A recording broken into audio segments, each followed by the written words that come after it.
Wyoming Territory, 1875. A single rifle shot cracked through the stillness of dusk, echoing across the rugged landscape. Through his brass spyglass, Thomas Hawkeye Hayes adjusted his focus on the scene unfolding in the valley below. His weathered face, carved by 42 years of hardship and loss, remained stone cold as he observed his prey.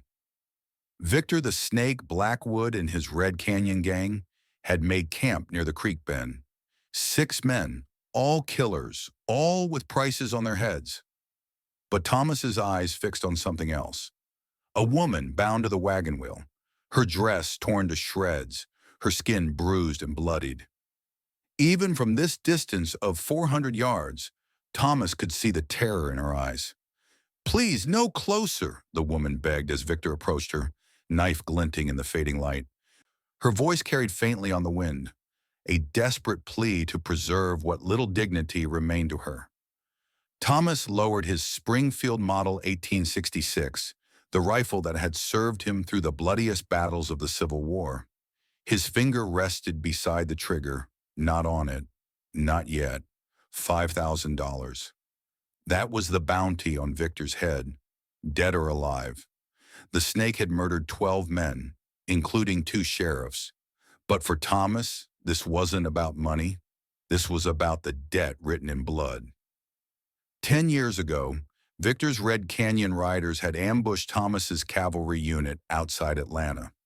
Then after the war, they'd tracked him to his homestead. Thomas's mind flashed to that night, returning from town to find his wife Martha and 6-year-old son James butchered like animals. He'd spent 5 years in a bottle after that, until he learned Victor was still alive. The woman in the camp was Elena Carter, daughter of Judge James Carter, the man who'd sentenced Victor's brother to hang. Thomas had tracked the gang for weeks, knowing they'd make a move for the judge's daughter. He'd just been too late to prevent the abduction. Thomas shifted his position on the ridge, the dry Wyoming soil crunching beneath his boots. The wind picked up, carrying dust in the scent of sage. He calculated distance, wind speed, and bullet drop, just as he'd done countless times as an Army scout. But movement to his right caught his attention. Riders approaching from the west. Not white men, Comanche. 8 warriors led by a tall figure with a raven feather bonnet. Black Arrow, a war chief known throughout the territory. Thomas recognized him immediately. They had faced each other in battle years before, both earning scars from the other's hand. The Comanche slowed, spotting the outlaw camp below. Black Arrow raised his hand, signaling his warriors to hold position. Their intentions were clear. They too had come for Victor, who had massacred a Comanche village last spring. Thomas faced a crucial decision. If the Comanche attacked, chaos would ensue. Victor might be killed, along with the woman. No bounty, no justice. But if he fired first, he'd have to deal with both the outlaws and the Comanche. The sun dipped behind the mountains, casting long shadows across the valley. Thomas made his choice. He leveled his Springfield, steadied his breathing, and squeezed the trigger. The shot struck one of Victor's men square in the chest, dropping him instantly. Before the echo faded, Thomas fired again, then a third time. 2 more outlaws fell. The camp erupted in panic. The Comanche, seizing the moment, charged down the slope, war cries piercing the air. Victor and his remaining men scrambled for cover, firing wildly in both directions. Thomas descended the ridge with practiced stealth, his Colt Navy revolver now in hand. The woman, Elena, thrashed against her bonds as bullets whizzed around her. Victor, seeing his men falling to Comanche arrows and Thomas's precision shots, made a decision born of cowardice. He cut Elena's bonds, dragged her to her feet, and shoved her toward the wagon. "You're my ticket out," he snarled, forcing her onto the driver's seat. The wagon lurched forward, wheels spinning in the rocky soil. Victor whipped the horses mercilessly, driving them toward the narrow canyon pass. Thomas saw this and changed course, racing parallel to the escaping wagon. What happened next unfolded in mere seconds. A Comanche arrow struck one of the horses. The wagon veered sharply, wheels catching on a boulder. The entire rig tipped, then tumbled down a 20-foot embankment, wood splintering against stone. Victor was thrown clear, landing hard but managing to scramble to his feet. He fired once at the wreckage, then fled into the gathering darkness. Thomas reached the edge of the embankment, spotting Elena's body amongst the wreckage. She wasn't moving.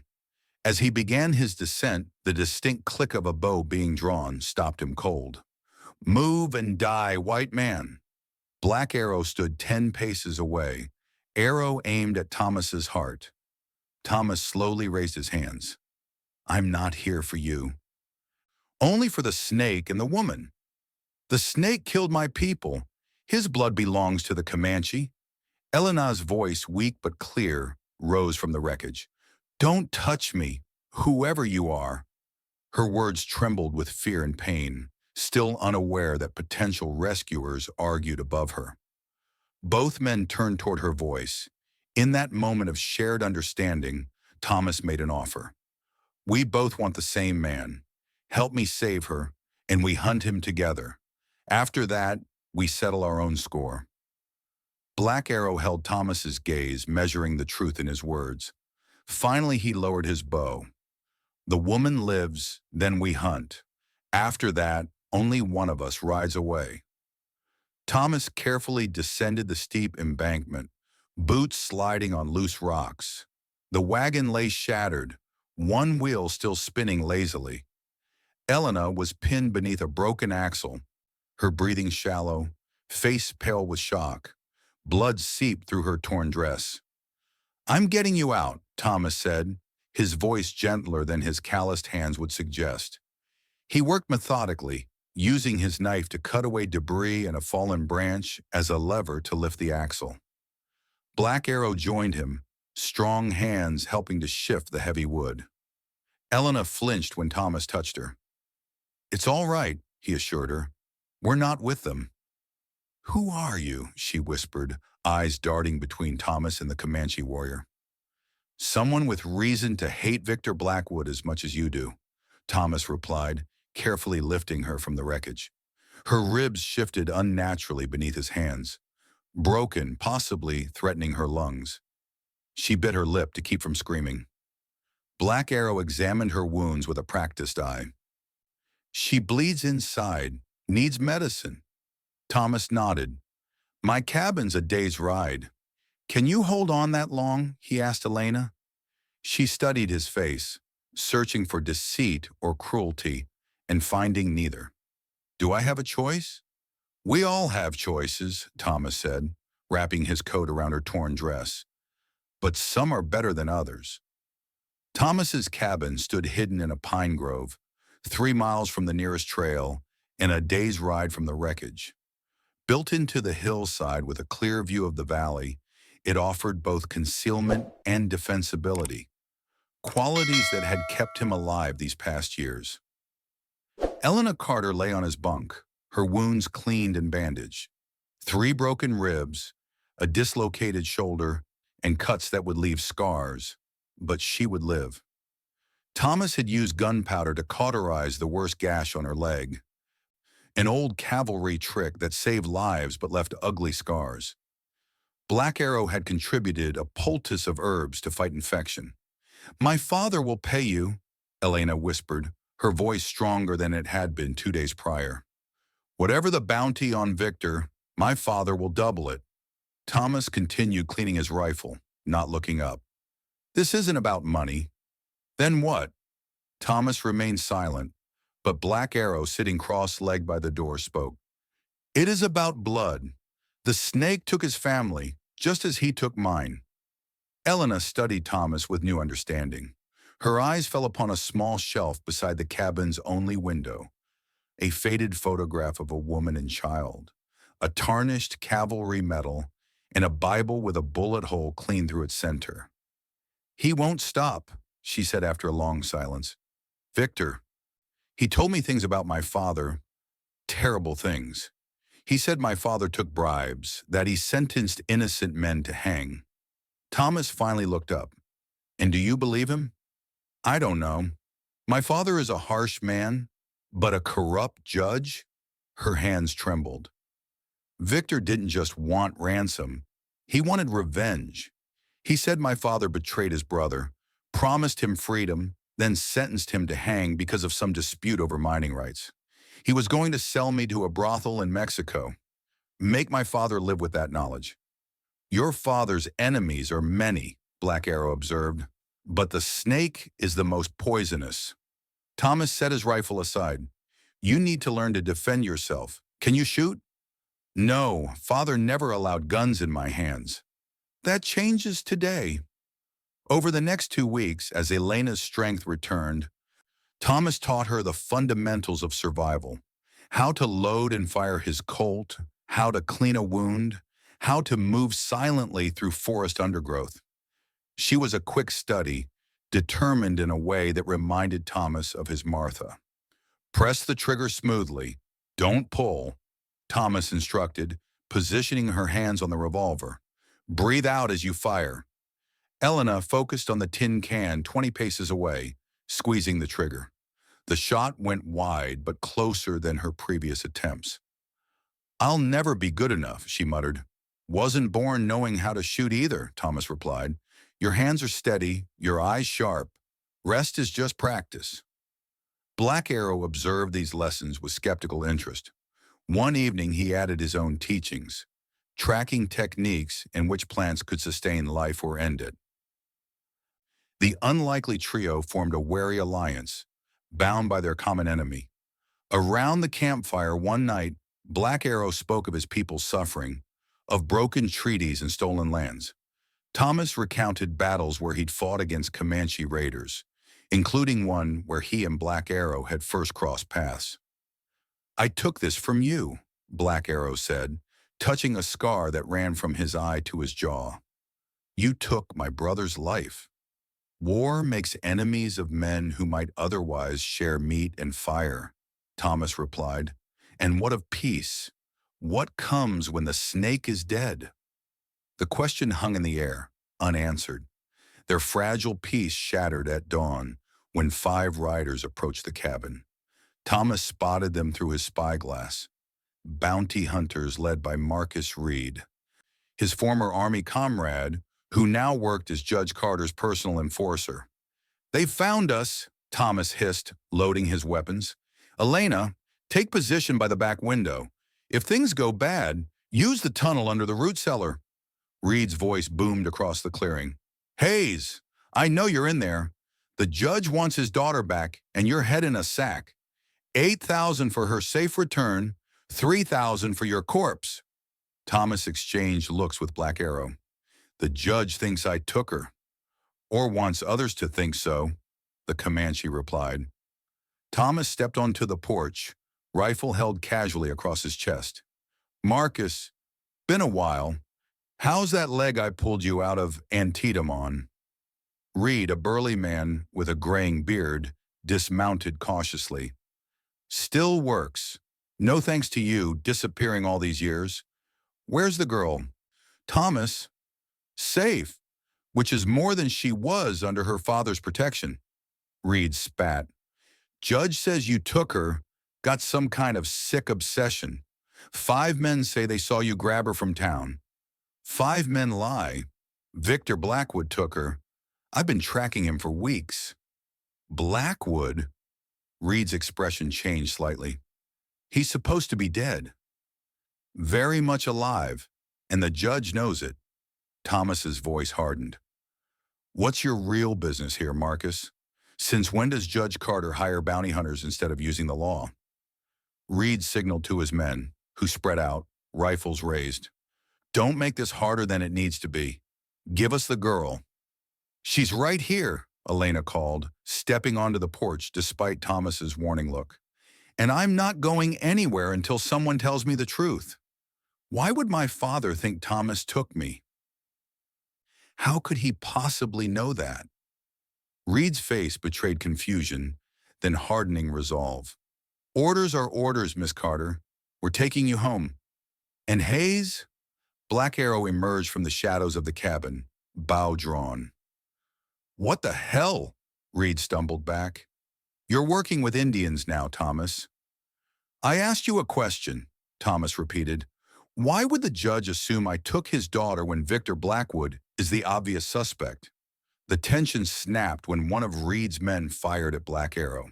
The arrow flew in response, finding its mark in the shooter's throat. Gunfire erupted from all sides. Thomas dragged Elena back into the cabin as bullets splintered the doorframe. Black Arrow dove through the window, rolling to cover. The cabin's defenses, gun ports, reinforced walls, and strategic firing positions had been designed for exactly this scenario. "Three on the left, two circling right," Thomas called out, firing through a narrow slot in the wall. What followed was a methodical execution. Thomas had prepared his ground well. The first man to reach the side of the cabin triggered a shotgun rigged to a tripwire, tearing him apart. Another stepped on buried nails Thomas had collected for years, crude but effective caltrops that crippled him long enough for Black Arrow's arrow to find his heart. Elena proved her lessons hadn't been wasted. When a bounty hunter broke through the back window, she fired twice, striking him in the chest. Her hands shook afterward, but her eyes remained resolute. The gunfire fell silent after 10 brutal minutes. 4 bounty hunters lay dead. Reed himself had taken a bullet to the gut, a slow, agonizing death sentence. Thomas knelt beside his former comrade. "Where's Blackwood hiding, Marcus? Tell me that, and I'll make it quick." Reed coughed blood. "Dead Horse Canyon, the old Sullivan mine. He's gathering men. 30 guns at least." His eyes found Elena. "Your father, he's not who you think. He sent us to kill Hayes, not save you." With a final rattling breath, he added, "Victor and your father, they've worked together for years. The kidnapping, it was a setup to eliminate both Hayes and Victor. Clean slate." The revelation hit Elena like a physical blow. Her father, Judge James Carter, pillar of justice in the Wyoming Territory, in league with Victor Blackwood? It couldn't be true. Yet deep down, pieces began fitting together. Her father's unexplained wealth, his secretive meetings, his insistence she return from St. Louis despite her education being incomplete. Black Arrow had departed immediately, intent on scouting Dead Horse Canyon. Thomas and Elena would follow once they'd buried the dead and gathered supplies. But halfway to their destination, they found Black Arrow's horse wandering riderless, blood staining its flank. They tracked the blood trail to a rocky outcrop. Black Arrow lay against a boulder, 3 bullets in his chest, still breathing, but barely. Around him lay 4 dead men, Blackwood's scouts who died by the war chief's hand before he fell. "The Snake has 50 men now," Black Arrow gasped as Thomas knelt beside him. "Your judge supplies guns, ammunition. They plan something big." His hand gripped Thomas's wrist with surprising strength. "They killed my people for gold under our land. The judge signed papers, gave our sacred ground to mining companies." Elena covered her mouth, tears streaming down her face. Black Arrow pulled a medicine pouch from around his neck, pressing it into Thomas's hand. "Take this. My spirit will hunt with you." His eyes locked with Thomas's. "Finish what we started. Justice for both our people." As the life faded from Black Arrow's eyes, Thomas made a solemn vow. "Your ancestors will see the snake fall. This I swear." They buried Black Arrow on the hillside, facing east toward the rising sun, as was Comanche custom. Thomas placed the warrior's bow and arrows with him, but kept the medicine pouch around his own neck. The path forward was clear now. They needed evidence of the conspiracy before confronting Victor. That meant infiltrating the town of Silver Creek and accessing Judge Carter's office. Silver Creek nestled in a narrow valley, one main street flanked by the typical establishments of a frontier town. Saloon, general store, jail, and the imposing courthouse where Judge Carter dispensed his particular brand of justice. By nightfall, Thomas and Elena had observed enough to know the town was firmly under the judge's control. Sheriff Dawson and his deputies were little more than hired guns with badges. My father keeps all his important documents in a safe behind his portrait, Elena whispered as they crouched in the shadows across from the courthouse. The combination is my birthday, March 16th, 1850. Thomas nodded. I'll get you to the office. After that, you have 5 minutes to find what we need. Any longer, and we'll have every gun in town on us. Using the skills that had made him the Army's most effective scout, Thomas led them through back alleys, timing their movements between the watchman's rounds. The courthouse lock yielded to his knife with a soft click. Judge Carter's office spoke of wealth and power. Mahogany desk, leather chairs, walls lined with law books. Elena went straight to the portrait, a stern-faced man in judge's robes, and swung it aside to reveal the safe. The documents inside told a damning story. Ledgers detailed bribes from mining companies, protection money from saloons and brothels, and most damning of all, a profit-sharing arrangement with Victor Blackwood for a human trafficking operation that stretched into Mexico. He sentenced Victor's brother to hang because he wanted a larger cut, Elena whispered, horror dawning on her face as she read. They've been partners for years. Another page detailed the plan. Victor would kidnap Elena. The judge would blame Thomas Hayes, and once both men had eliminated each other, the judge would continue his operations unimpeded. A floorboard creaked outside the door. Thomas drew his Colt just as Sheriff Dawson burst in, gun raised. Well, well, the kidnapper returns with his victim, Dawson sneered, eyeing the documents in Elena's hands. The judge said you might come snooping. Put those papers down, girl. Elena raised her chin defiantly. These prove my father is a criminal, Sheriff. Are you part of it too? Part of it? Dawson laughed. Who do you think enforces the judge's decisions? Now drop those papers, or I drop your new friend.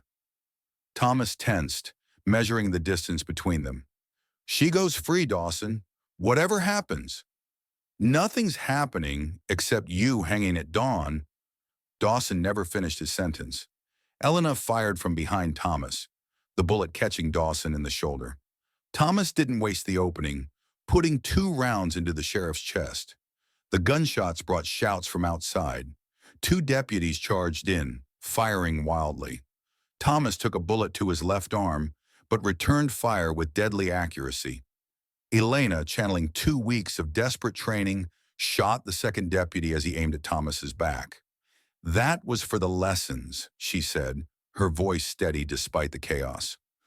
Their escape from town became a desperate race, bullets spitting dust at their heels as they thundered away on stolen horses. By dawn, they had reached the foothills near Dead Horse Canyon, the old Sullivan mine looming in the distance like an open grave in the mountainside. The mine entrance was guarded by 6 men, with more visible around the camp that had sprung up nearby. Using his spyglass, Thomas counted at least 40 gunmen. And then he saw something unexpected.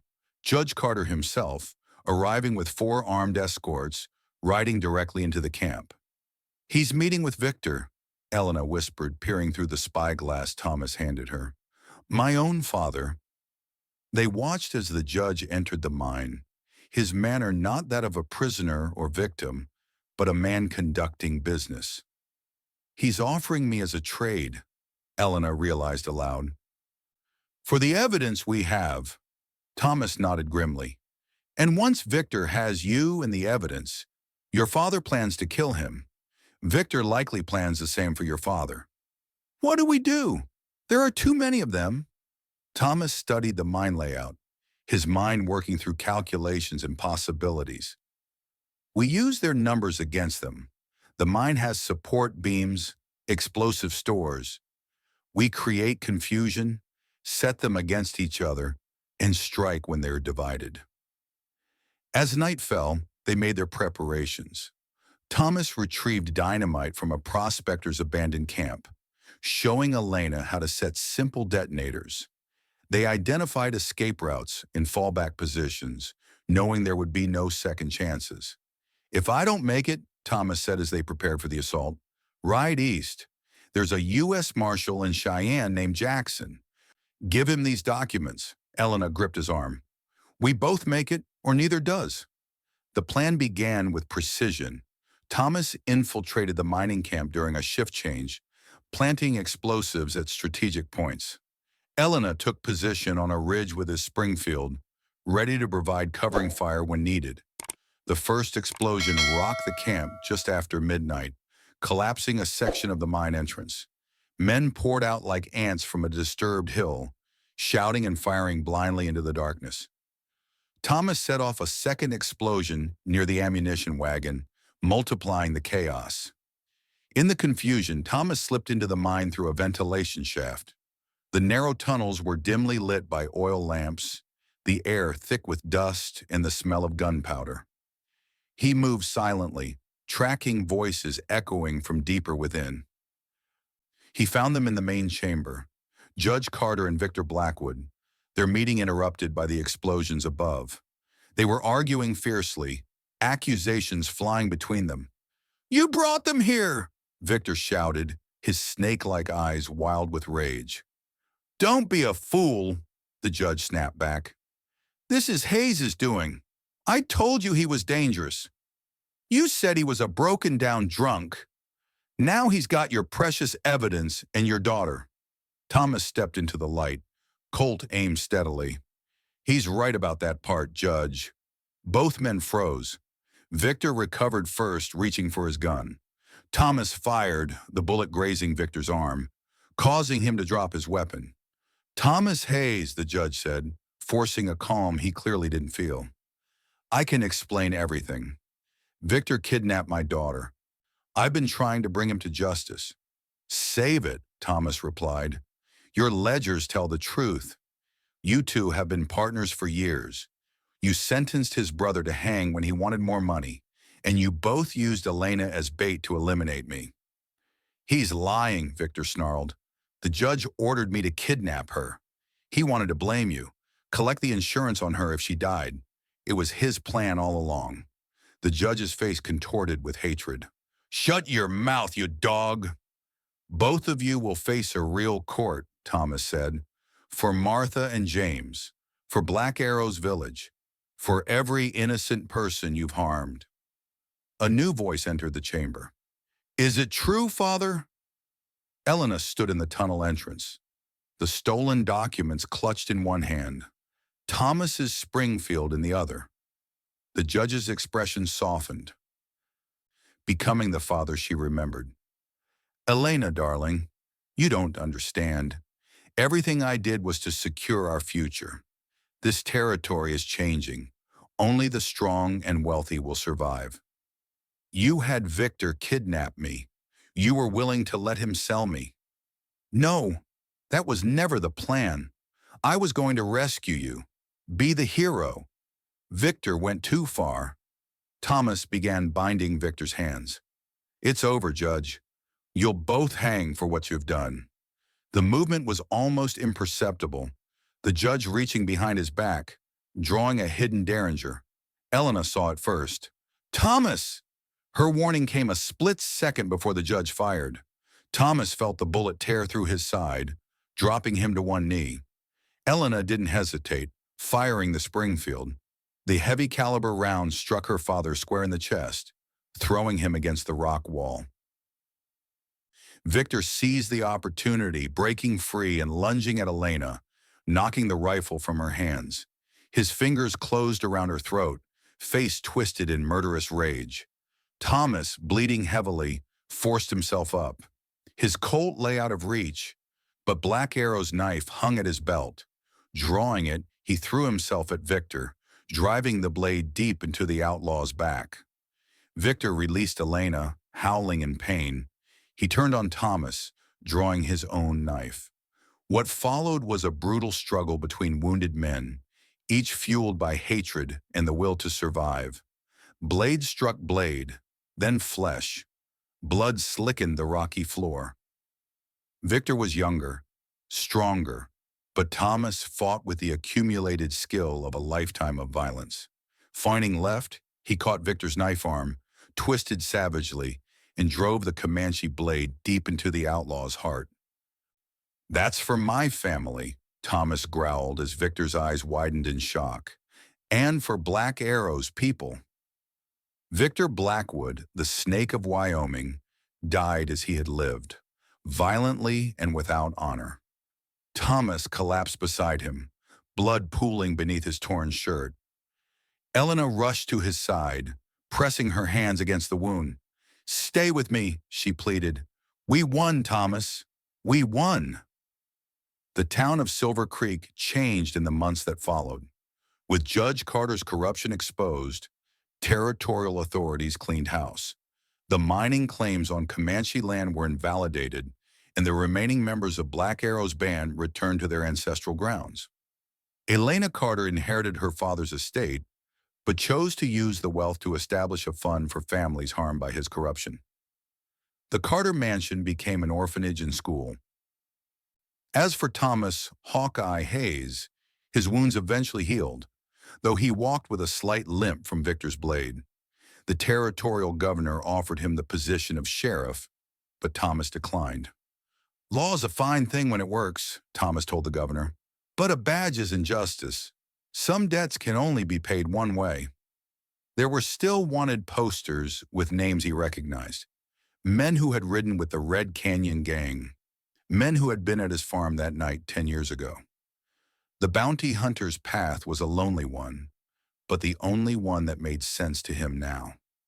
One crisp autumn morning, Thomas stood on the hillside where they had buried Black Arrow.